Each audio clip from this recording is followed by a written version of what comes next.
This is VOA News. Reporting by remote, I'm David Byrd.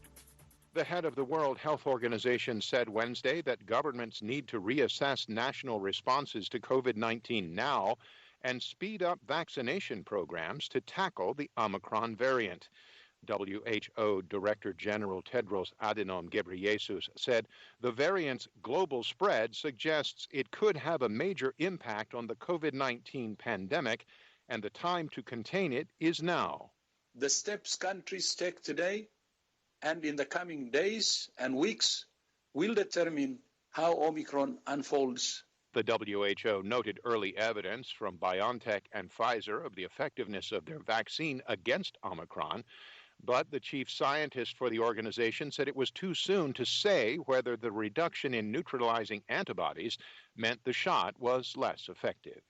British Prime Minister Boris Johnson has imposed tougher COVID-19 restrictions in England on Wednesday, ordering people to work from home, wear masks in public places, and use vaccine passes to slow the spread of the Omicron variant.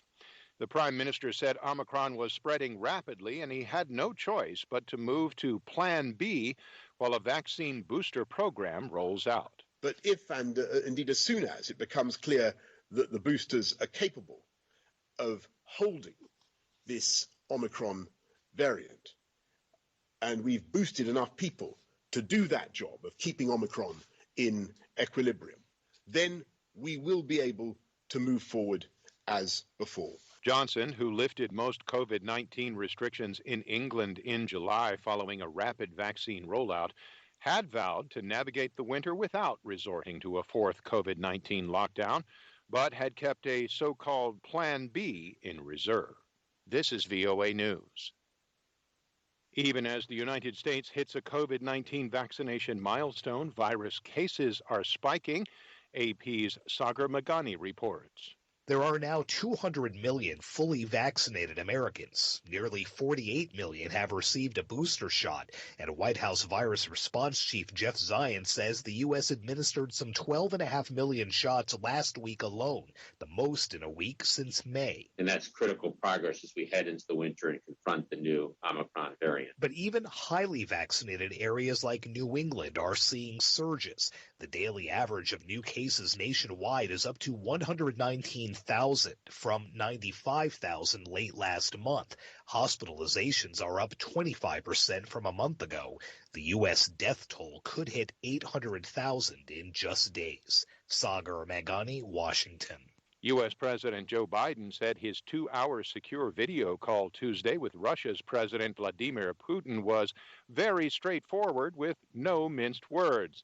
The president said he had warned Putin there would be severe consequences, including economic consequences, if Russia invades Ukraine. He knows his immediate response was he understood that, and I indicated I knew he would respond. But beyond that, if in fact we would probably also be required to reinforce our presence in NATO countries to reassure particularly those in the Eastern Front.